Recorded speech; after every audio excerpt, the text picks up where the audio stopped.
Okay, good morning, everybody. Welcome to the English satsang of Vitrak Vignan. Prithaji, can you do two mantra? Kashyap, please follow. Namo Vitragay. Namo Vitragay. Namo Arihantanam. Namo Arihantanam. Namo Siddhanam. Namo Siddhanam. Namo Ayariyanam. Namo Ayariyanam. Namo Vajrayanam. Namo Vajrayanam. Namo Loe Savasam.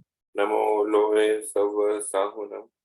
Eso Panchana Mukkaro. Aso Panchana Mukkaro. Savabhava Panasano. Savabhavapanasano. Manglanam cha Savesim. Mangalanam cha Savesim. Padamam Havai Mangalam. Padmam Havai Mangalam. Om Namo Bhagavate Vasudevaya. Om Namo Bhagavate Vasudevaya. Om Namah Shivaya. Om Namah Shivaya. Jai Satchidanand. Jai Satchidanand. Jai Satchidanand, everybody. So, we will start with Kashyap question. Yes, I'm sending two posters. Okay. Jai Satchidanand, everyone. Jai Satchidanand, Pulinanaji, Ratniji. Jai Satchidanand. Jai Satchidanand.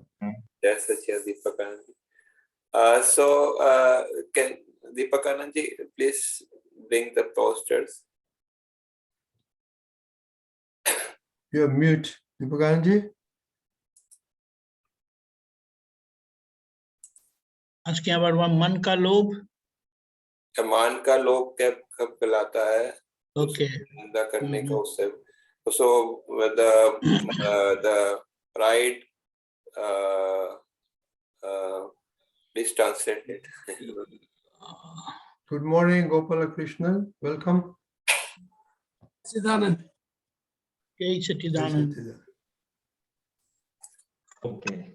मान का लोभ कब कहलाता है कि दूसरों की निंदा करने का उसे समय मिले.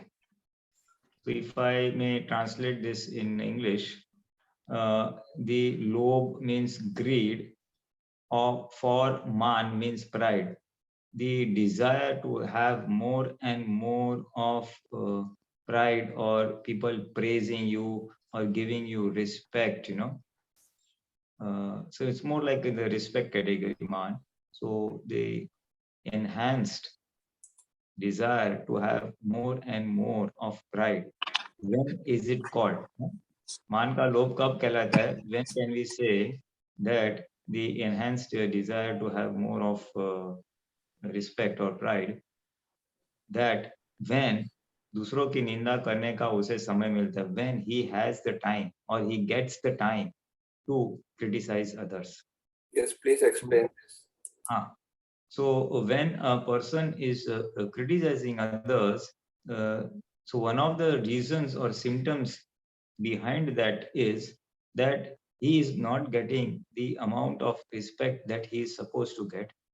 So, and when others are getting the respect, so he feels bad within, or he wants more of it. So when others are getting, so he tries to criticize others, find their shortcomings, so that he gets greater respect, so that he gets more of respect is the right word right now. Man is pride, but then it's not the pride, it's the respect category. The reference is respect over here. So when a person has a great desire that he should not lose his respect in the eyes of whomsoever he is in contact with, the people, the close people he's in contact with, when he has that enhanced desire, he has a tendency to criticize others or run down others. When you try to run down others, it means when someone has desire for pride, then they respect, then they try to run down others. So that the attention that is going to others does not go away and it remains focused towards him. Okay. In frustration also, maybe they are doing like And that. yeah. I mean, people are respecting you, but then if they stop respecting you and they start respecting somebody else, then there's a tendency that you criticize them and run them down so that your is not lost. Once the respect towards oneself is not lost. But if that is, if a person is greedy, that he wants more or does not want to lose the respect he has got, if he doesn't mind that, then he will not have that tendency to criticize others. Okay, I understood. Rajniji, can I ask one more if it is? Yes, go ahead. Go ahead. Yeah, the next one, please. धार्यु करवाऊ ए मोटी भूल कहवाए केटली coat khadi त्यारी ध्यारू थाय. This also please translate and explain. ધાર્યું કરાવવું એ મોટી ભૂલ કહેવાય, blunder. કેટલી કોટ ખાધી ત્યારે ધાર્યું થાય. ધાર્યું કરાવવું એ મોટી ભૂલ કહેવાય. એનું ધાર્યું કરાવવું એની to manipulate people or situations to get one's thing done, to get favorable opinion or the activities or some work done according to one's own desire. You know, a person may want to go out, others in the family are not willing to go out, and he will manipulate and tell them the advantages of going out. So he you know, in getting things done according to one's own wishes. Dharyu Karao means to getting things done according to one's wishes or what he wants things to be done. Now that is khadi tyare dharyu thai. You will lose a lot in doing so. In manipulating people's mind or situations, you will project only those aspects of the event or activity that you want to do get done. If I want to get something done, then I will project only those part of the activities, showing the plus points of it or the advantages of doing such a thing. Ketli koth khadi means what they are saying to say. Loss. One suffers a huge amount of loss. When they do this expectation. When they manipulate people to get things done their way. So there is a huge loss that time. Yeah, yes. Yeah, it's a very big thing. You see, when we manipulate to get things done our way, in that process, we may not be honest. We may be lying. We may be only revealing the facts favorable to the situation and suppressing the facts which are not favorable to the situation. So that is called kapat or deceit. Now, so they are saying we have to suffer a huge loss, then we can get things according to our desires done. That is what they are saying. So in the process of getting things done your way, you will suffer a huge loss. That is what this sutra is trying to say. So can you give an example? How is this one example so it will elucidate how it happens like that?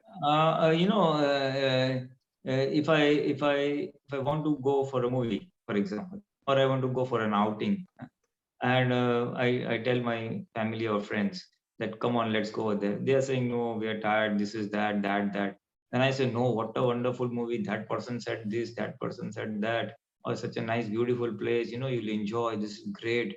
I just do blah blah blah and show the activity. Now I know that I'm overdoing it, I know it may not be true, but I'm manipulating. So first loss is I may be not saying the truth, or I may be saying the partial truth. So that is loss number one. Loss number two, I may be forcing someone to do something in his way. People may take me on faith. Yes, if he is saying, it must be right. So on face value, people will come, but then they will not enjoy or they will not like it. So later on, they will feel, "Arey, yaar, what is this?" You know. So whatever suffering they will undergo, just because I painted a rosy picture, that suffering will ultimately reflect on me. Whatever suffering we cause to others will lead to suffering for our own selves, you see. So that is the loss number 2. Suffering means the immediate Dukh. suffering or by karma. No, it'll come as a reaction later on to us by As a way of reaction. karma. In this lifetime? Yeah, generally in this lifetime. Okay. Generally speaking, yes. Then number 3, what happens is that supposing you succeed in the manipulation, will follow your way, then the ego will get elevated. See how I got my way, how I got things done my way or got what I wanted to do. So an elevated ego of that type and deriving happiness from it. When one derives happiness from it, what will happen is it will be motivated to do more of the same. It will be motivated to do more. So next time also it may lead to, not will, may lead to a situation where he will feel, yes, if I have to get things done, let me manipulate, you know. So the tendency to manipulate will get nourishment or will get a boost, which is extremely detrimental in one's own path of salvation and also detrimental in worldly life. Because after some time, maybe a little long time, people will come to know you that, oh, this man, he talks like this, but it's not always right. In that context, I remember one saying that you can fool some people all the time. All the time. You can fool all the people some of the time, but you cannot fool all the people all the time. You know? So this fooling around, cheating, manipulation, whatever we call, after some time we opened up. People will realize that, oh, this is the trait of this person, and in the process he will lose, you know what, Vishwas, the trust. He will lose the trust. When the person who is doing this manipulation, he will lose the trust of people. So these are the various drawbacks or the loss one will have to encounter or suffer when he tries to do. That is why Dada Bhagwan in this aphorism or sutra says that Dharyu Karao Moti Bhul. Because one believes that I am the doer, you see. Frankly speaking, he has manipulated, but so these are the various losses and it can lead to further losses. That's the essence Thank of you this. very much. It's Yeah. very clear. Thank you. Yeah, but also the Priranji, in these cases are many places prevalent, like in the house, father, mother, husband, wife, in the office. So this Yeah. is Yes, it is very common in daily life. It is very common. That is exactly, it's very common. yeah. And it's not the right forum to say, but sometimes there are some prakrutis.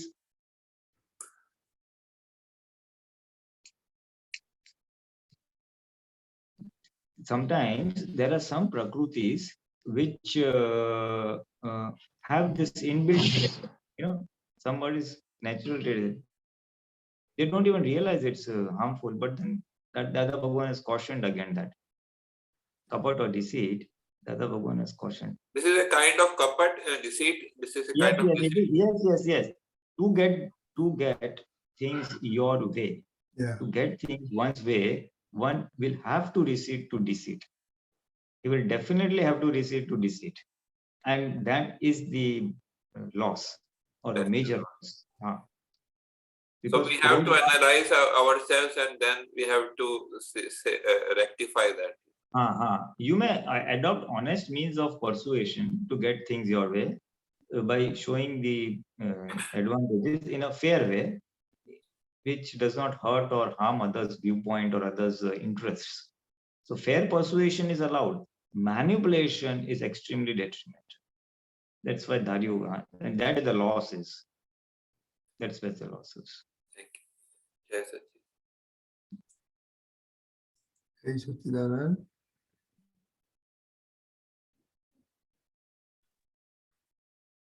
Okay.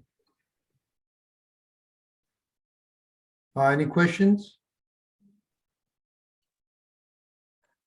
Yeah, I had a question. Oh, good, mate. Go ahead. Jay Sachidanand Pulinanji. Yes, Satya. I wanted to ask, you know how we all have that voice inside of our head? Can you explain what that voice is? Voice inside our head, what does it do or say? Can you just elaborate? Which voice are you Like- referring to? Like let's say when we're reading a book, right? We have the voice inside our head that's also reading at the same time, like the words out loud. Sorry, I didn't understand the question very clearly. Voice inside a head means what exactly are you trying to refer to? I'm just asking, like, what is that voice? Like, you know, when we like read a book or read something, we have a voice inside of our head that reads the words out loud inside, right? Reads inside. Yeah. Sort like of sometimes a intuition that No, comes I it don't. comes in your mind. Yeah. Intuition is something very different. That is a very good thing. If a person has a good quality of intuition, it guides him in taking quality decisions.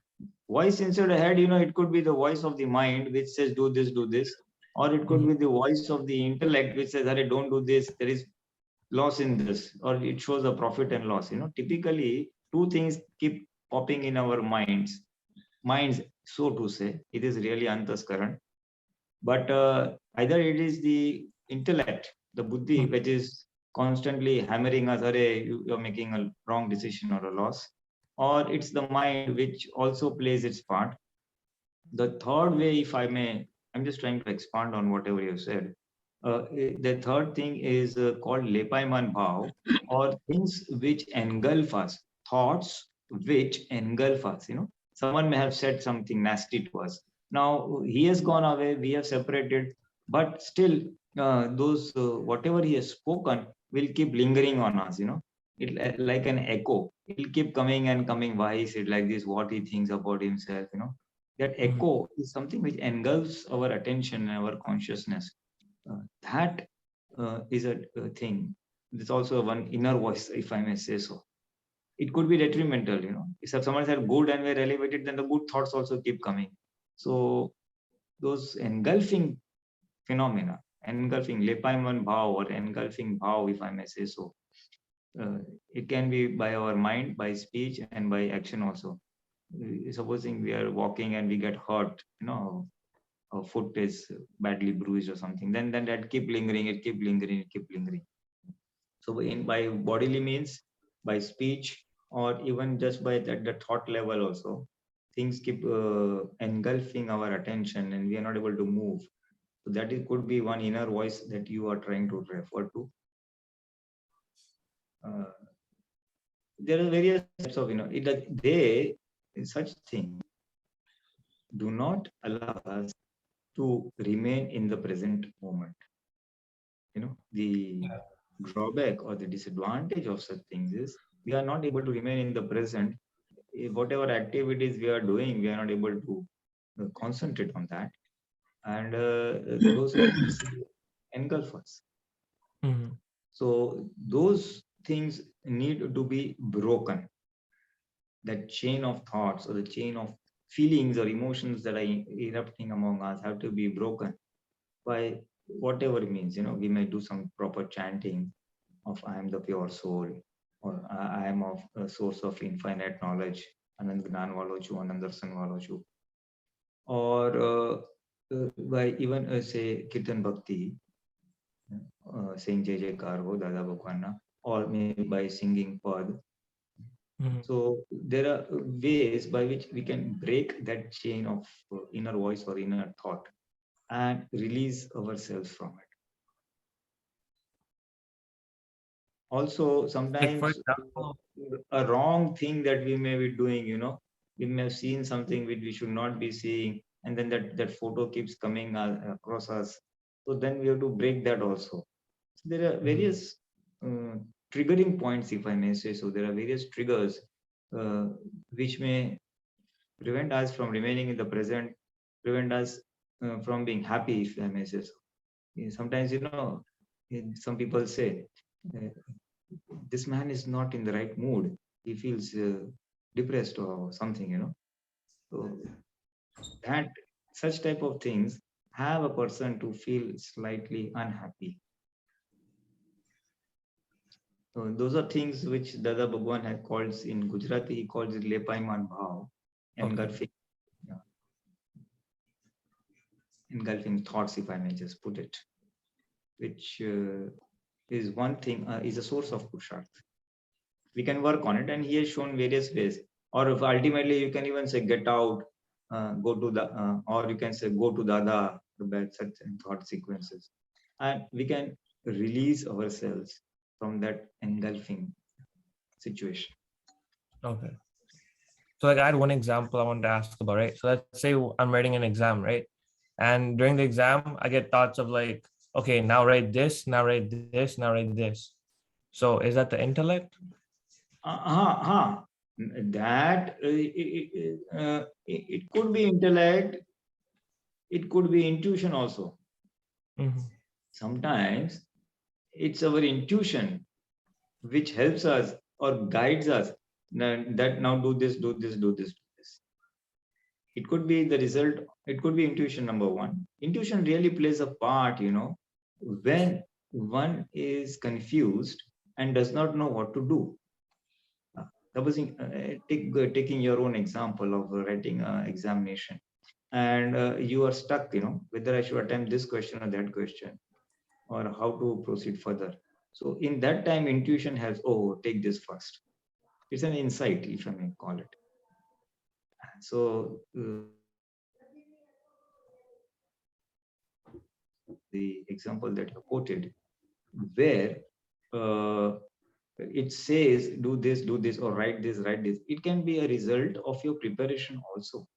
Mhm. While you are studying at home and you have prepared, so you know the sequence by way you have to solve that particular problem. So maybe it's a recall from the memory which is guiding you. Now do this, do this, do this, do this. So depending on the case-to-case basis, it could be either your memory aiding you at that point of time. It could be your intellect, which may also say, attempt this question first because that is easy, you know it. You attempt the difficult question later on. It could be a clear intellect which shows the benefits of proceeding with the examination. And it could be pure intuition. Sometimes that comes as a flash. It could be a combination. It could be either of three. So how can we identify what exactly, like which exact part is going on inside? How do we identify that? Oh, well, irrespective of identifying, all I would say is, if it is helping you, if Mhm. it is keeping you calm, you know, then it is fine. Okay. Typically, Viparit Buddhi, or you know, the improper intellect, that causes confusion. I should do this or I should do that, you know. So if it became making you emotional or getting confused, then that is the undesired intellect. So you may just put it whether it is helping me or not helping me, rather than good. It is possible to identify, but then it will take little time. Typically, Suj, or the insight, or what we call as intuition, that operates when not in such stressful conditions, but when we are at in any condition, and then we pause for a moment and just think it over, and then you get a flash. Yeah. That, okay, do this. And to identify that, in that, one of the things I have observed is that when that intuition pops up, you feel very comfortable at the heart level. At the heart level, you feel very cool, relaxed. A sort of conviction builds up. Yes, this is in my best interest. This decision is in my best interest. Mhm. Typically, this is the way intuition works. When you're really in a suffocation mode, you know, you're Yeah. sort of to say, when you're on the thorns of a dilemma, you know, torn between two things at that time. And sometimes mental chatter also is there, you know, and unnecessary mental chatter also is there. not related to any event or nothing has happened, but katar patar chalte rehte. Yeah. So that is a lack of focus of this thing. So we must break our this thing.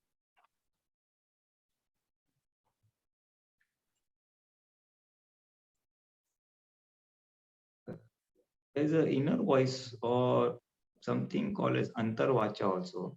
Mhm. That is the intellect speaking or the mind speaking and just keeping popping up and popping up and popping. Supposing someone has said something to you, a nasty thing, supposing, and then you separate it and then you try to forget it, but you're at home and then you're sleeping and you can't sleep, and that thing comes, I will show him, I will do that, this should be done, I will not do that, this should do. Now, those type of thing could be that in English I've called useless chatter or mental chatter, but in Gujarati it's also called as antarvacha, Mhm. inner voice, as you had said. That's inner speech. Speech, as revealed by Dada Bhagwan, two forms. One is the external speech, which everybody can listen to, and one is the inner speech, which only we can listen to. You know, the constant thing that keeps loosely, if I may say, the mental chatter, cutter, putter, cutter, putter. Or is I will do this, I will do that, I should do this, what are the things? We may not physically say it, but inside I will do this, I will do that, what he thinks about himself, or some grand good things also. That is a inner voice, or inner speech, if I may say so, antarvacha. So let's say I get some kind of bad thought, or my intellect shows me something that's not good for me, right? And then there's gonna be that other inner voice that's gonna oppose that, right? What is that?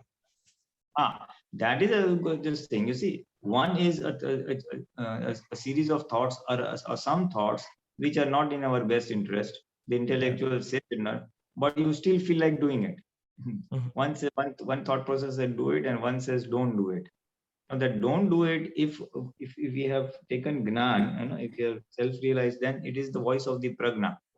Mhm. The voice of the prajna, it will alert people. It will alert them against any wrongdoing which is the prakriti is inclined to do.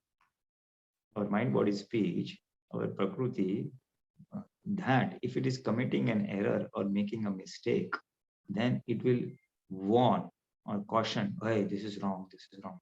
Then that is the voice of prajna. And sometimes it can be in the absence of prajna, it can be the voice of the intellect. Or if a person has not taken gnan, if I may say so, sometimes it is the suj, or what is loosely called in worldly parlance is my conscience bites me, my conscience does not allow me to do, worldly.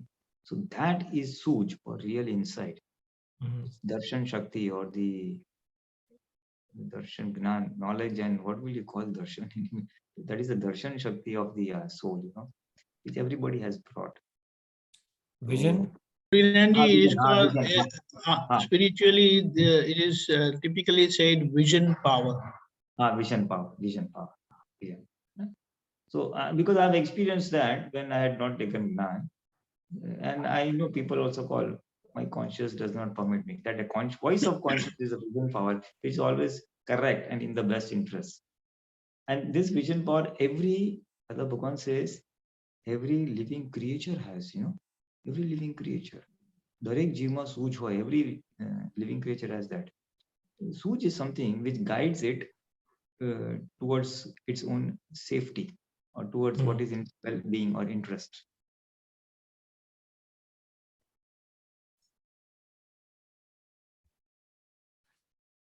Am I audible? I call Yes, it. yes. Yeah. So, Fine. somehow it Okay. went mute, but it's okay. Yeah. Okay. So, supposing it is a dog or a cow, there is garbage, food littered on the road. So they will go, they will smell, and they will eat only what is appropriate. They will not eat what is not appropriate. So that is this thing, every Yeah. living being has, every living being has. So by attending satsangs and spiritual gatherings, we first thing get the right knowledge, and the harmful buddhi, if I may so, viparit buddhi, we get a means by which we can overcome that harmful buddhis saying does it wrongly. So knowledge of this type from spiritual masters just guide us and prevents us from the listening to this viparit buddhi. And gradually that intellect, the unhealthy intellect, if I may say so, it will gradually transform and become helpful intellect, samyak buddhi or helpful intellect. True. So basically, satsang is trying to manage our own self. Yeah. It's managing Prakriti, or in our parlance, file number 1, and essentially managing our own mind, intellect, the antaskaran, mind, the intellect, the chitta or consciousness. It's managing those. Once you're able to manage that, then the external behavior is automatically managed. Jai Satchidanand. Jai Satchidanand. Okay, Gopala Krishnan. Jai Satchidanand. Jai Satchidanand. I'm a novice to this group, so I want to know more about Dada Bhagavan. I'm particularly interested in knowing about Akram Path, the Atmanyan, and also the 5 cardinal principles, the Agnas, which Dada Bhagavan has taught, and also about Jnana Vidhi, how to achieve it, and how it can destroy the forms of karma. Okay. I read from the book, Who Am I? Who am I? Okay. You see, basically, this is a path of self-realization, realizing who we truly are. That I am Krishna or I am Pulin Anand is the name given to the body. In the otherwise, by wrong belief, we believe I am the body or I am Pulin. Dada Bhagavan says, you are not the body, you are separate from the body. Your true self is the pure soul. And knowing that our true identity is the Akram path. Akram means stepless path. Akram means stepless. Okay. You directly realize yourself vis-a-vis the Kramic path or the step-by-step path. In the step-by-step path, you slowly reduce the inner enemies like anger, pride, deceit. You resolve them slowly, something in this birth, then in the next birth, then in the next birth. So there is a step-by-step path to self-realization. Now, this is a stepless or a lift path. You enter the lift or elevator and you straightly reach the 12th floor. Why? Because we have an enlightened spiritual master who has realized himself, who is in that state of being constantly and has the power to make others realize themselves. So it is a path of divine grace, grace of our enlightened spiritual masters. So that is why it is called Akram, that with his grace, we will first realize who we really are. We get the experience, realize an experience. On paper, theoretically, everyone knows we are the soul. But what is soul? To experience that, it's a matter of experience. Like everyone says, sugar is sweet. But what is sweet? Now you cannot describe sweetness. You can only give an analogy. It is sweet like mango, it is sweet like sugar. But the moment I put a piece of sugar in the mouth, you know what sweetness is. In a similar manner, Dada Bhagavan says, the moment I give you this experience, then you will know what soul is. What is the true nature of soul in terms of bliss, in terms of separation from the body, So this Akram path is really a path to realize our own selves with the help of an enlightened spiritual master. By divine grace, one will come to know who one is. The result is that once we realize who we are, then the doership goes away. Today, there is a doership that I'm Krishna, I do this, I did that. And then what will happen is we will realize we are not the body, we are the pure soul. And when we realize that we are the pure soul, then obviously we are not the doer. Because so activities will continue. Those activities will be done by the body. But I am not doing that is the realization one will have. One will realize the activities are being done by this body, mind, speech, who is separate, who is like a neighbor to me, and I am the observer of this mind, body, speech. So we will come into that state of awareness. We will come into that state. I am the observer of the body. Body means mind, speech, body, and the entire thing. And will be at immense peace, because what is ego? Ego is the wrong belief that I am the body, that I am the name bearer, whatever my name may be, that I am Sunil, I am Pulin, whatever.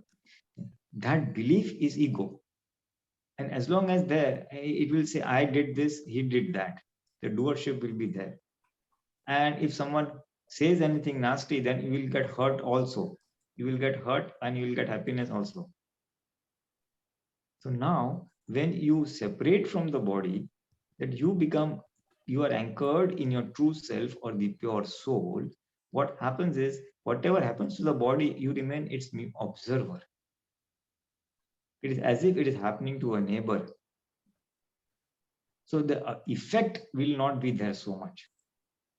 Otherwise, previously someone has said, you are a fool, and you heard, how you call me fool? Now he has called fool, but he has called fool to the body or the name. And you will be observing it. So the sufferings dramatically reduce. Dramatic, because you are a mute observer to the happenings to the mind, body, speech. By Akram Vignan, first thing is we realize our own self. Then we cease to be the doer, because activities is mind, body, speech, it charged karmas, which are now being discharged or playing out. The thoughts come, we don't think. Good and bad both come. Speech is played out. We have no control on the speech. Even actions or events take place. We have limited control over that. So we become an observer. We cease to be a doer. So we also cease to form new karmas. New karmas are formed when there is a doer of the karma. Supposing I give the donation or charity, then I have donated. That I feeling that ego is there, then you will form punya karma or a good karma. Or if I may happen to hurt someone, then I will form a part, because I am the doer. But when that I goes in the true self, that no, I am the pure soul, then doership goes away. Doership of the activity goes away. And when the doership goes away, new karmas do not form. They cease to form. So the biggest advantage of this is the ego goes away, the wrong belief that I am the name bearer. When that goes away, what happens is we cease to form new karmas. Hence, over a period of time, whatever karmas that we have charged in the previous birth will get exhausted or played out in this birth. If some remain, then in the next birth or so. So in a few births, all the karmas will get exhausted and we will be liberated. Liberated from the cycles of birth and death. That is what moksha is about.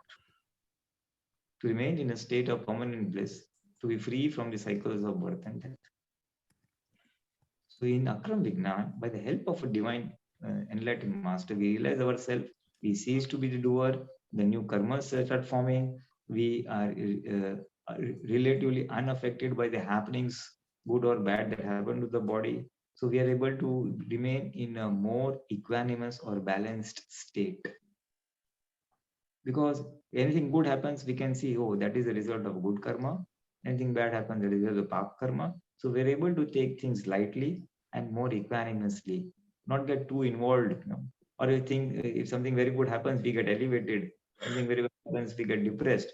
That both extremes will reduce or diminish gradually.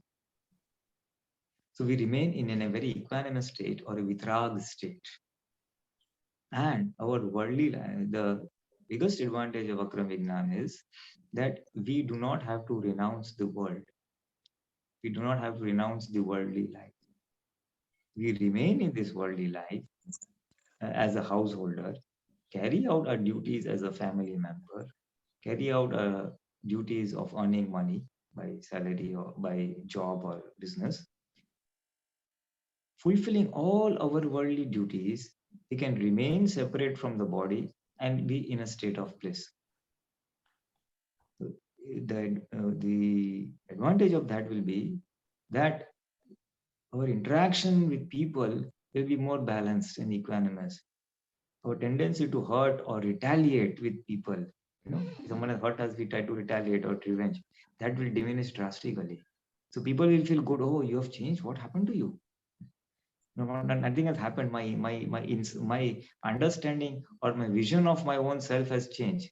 Earlier, my vision or belief was that I am the body. Now, my belief and vision is that I am the soul. So our human interactions will be very smooth and in the path of moksha. Otherwise, in the step-by-step path, what one has to renounce the world, because one has to be free from worldly attachments. Only when one is free from worldly attachments will he be more focused on his own self. Here, we do not have to give up any of those. We do not have to give up. Dada Bhagwan himself was a householder.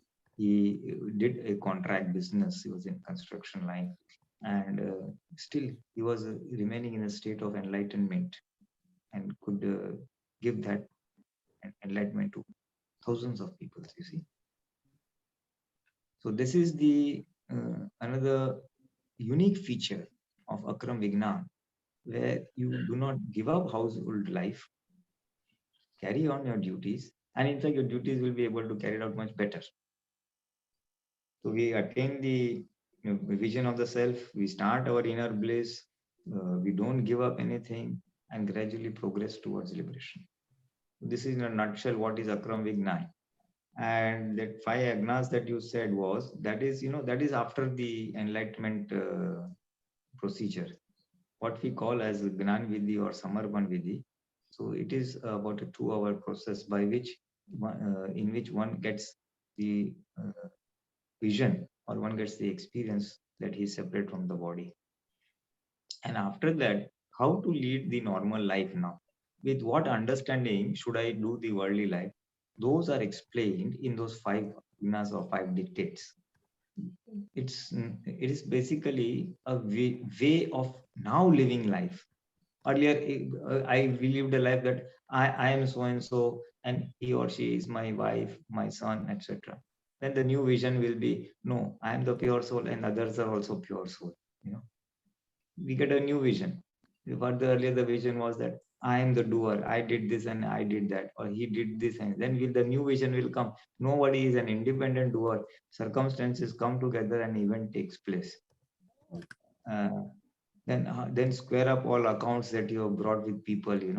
Don't get stuck anywhere in rag or dvesh, in abhorrence or in attachment. That will erupt. That the body, it will erupt from the body. The mind will have likes and dislikes, but do not get stuck in that. That would be one of the way of doing it.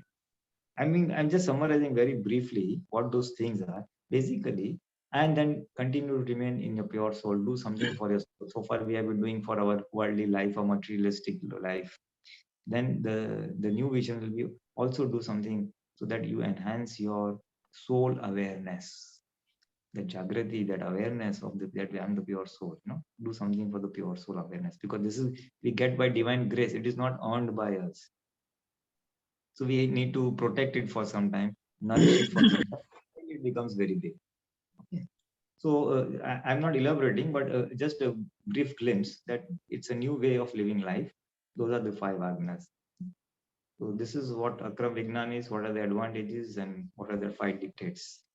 I suppose I have Can we answered. say it's conscious living, distancing ourselves from our body and trying to observe the world and react to it?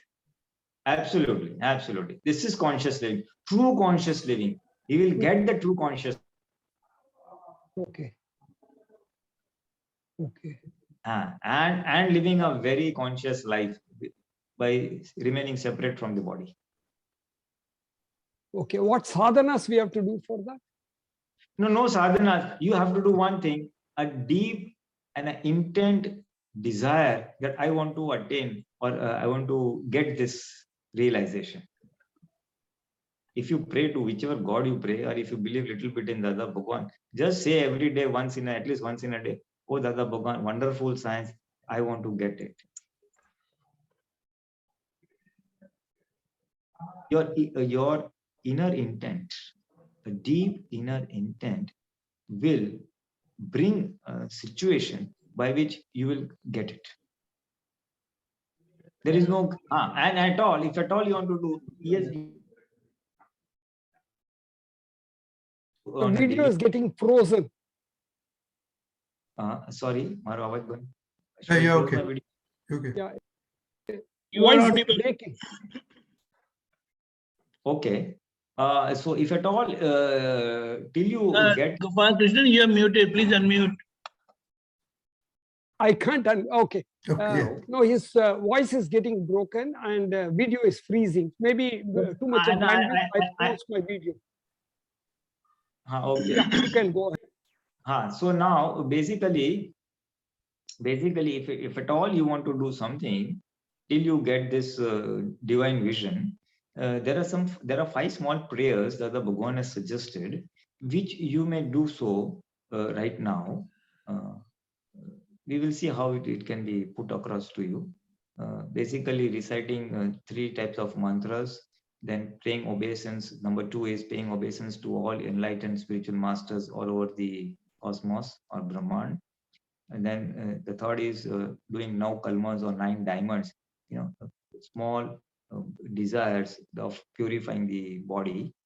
The fourth is, prayer to our pure soul, where if you have made any mistakes, we can apologize in front of him, confess in front of him, apologize and repent. And the 5th is chanting Dada Bhagwan Nasim Jaikaro, or chanting the glory of the inner soul or Dada Bhagwan. So these are 5 prayers. The detailing, I just briefly summarized. Detailing, we'll see how it can come to you. So that will be very useful. You may, whatever spiritual practices, if at all you're doing now, whatever mantra or meditation, whatever you're doing, you may continue, but please add this to it. It'll take 15-20 minutes, and it will help you a lot.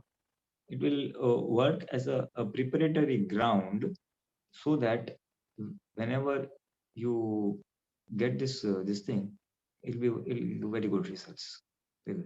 But the strong inner desire and the 2 put together, you will come into a situation where you'll be able to get it.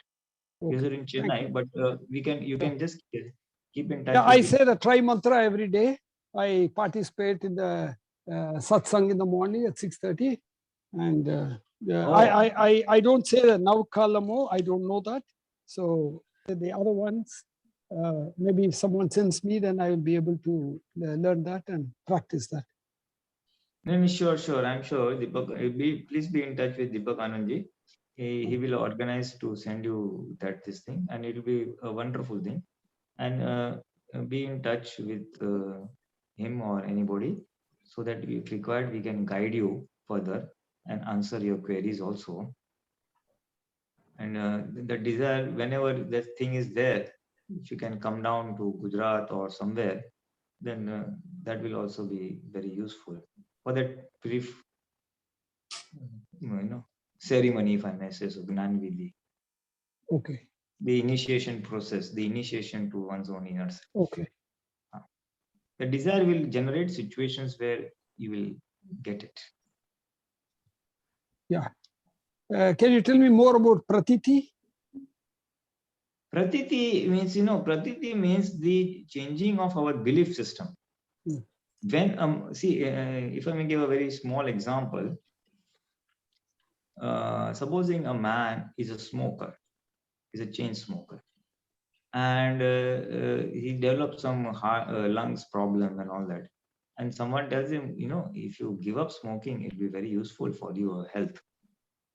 And then he will give him example. See, person so and so was doing this, he reduced his smoking, then his health improved.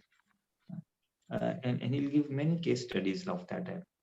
By listening, first thing that will happen is his pratiti or his belief will change. He will feel, yes, I think there is an advantage in giving up smoking. This change of belief is the first step.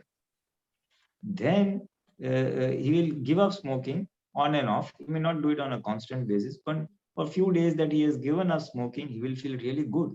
Oh, that's very nice. I feel great, So that is called laksh, or this thing, a sort of experience. And then ultimately he will give up totally. So then that is come into action, it is come into action.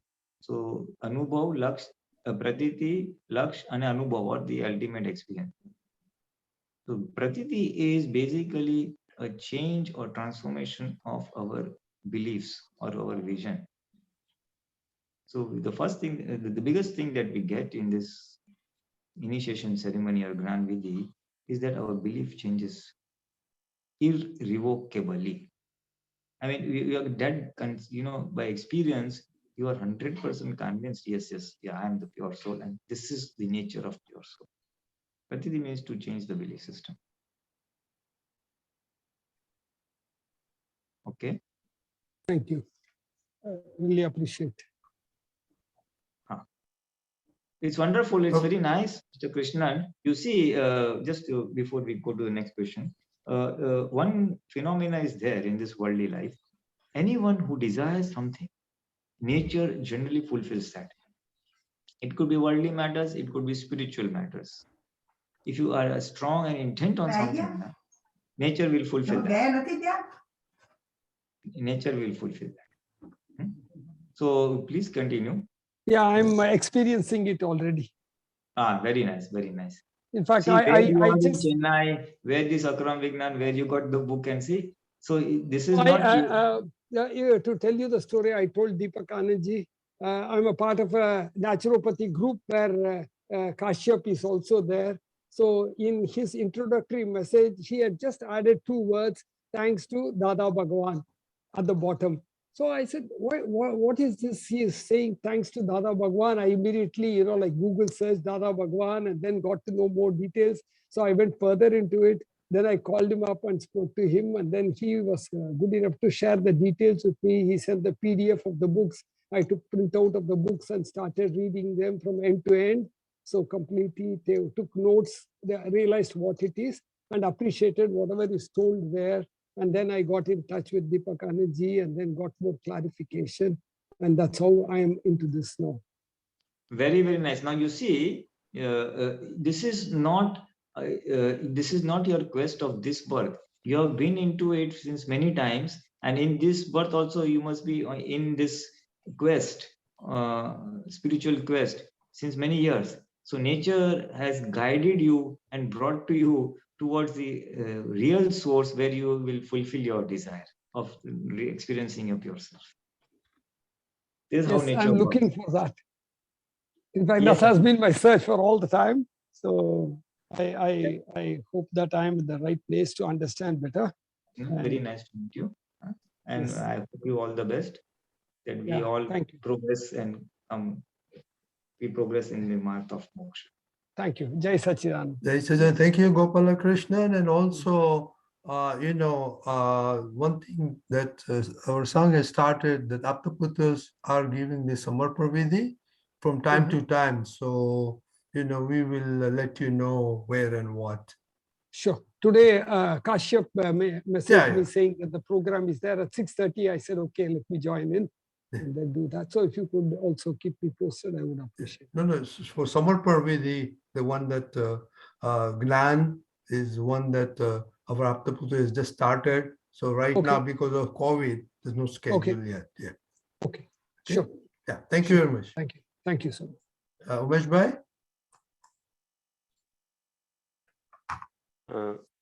Swami ji प्रणाम, सब महात्माओं को प्रणाम। स्वामी जी प्रणाम। Jai जय सच्चिदानंद, जय सच्चिदानंद। Swami ji, would it be, from what you were saying just now, would it be correct to understand that the essence of karma does not lie in the action per se, but it lies in the sense of ownership and doership which works behind that karma, number one. And number two, following from the first point, number two, that would it be correct to understand that because of the first point, the essence of karma doesn't lie in the action per se, but in the intention behind that action, because doership and ownership is a part of the intention. So would all this be correct in terms of understanding? I just want to validate this. That's all. Yeah. You see, karma typically people feel that the action is karma. Actually, it's not the action. The karma is the intent. Not the intent, but the belief, the doership belief. The doership it lays the cause or the seeds of the karma. The karma formation is at that level, the bhav level, or the very loosely bhav. There's no proper word, but a sort of desire type of thing. I want to do this, I want to do that, So in the ignorant state, that ego does that bhav, and that is where the cause of the karma is. The action, and then that results into action in the next birth.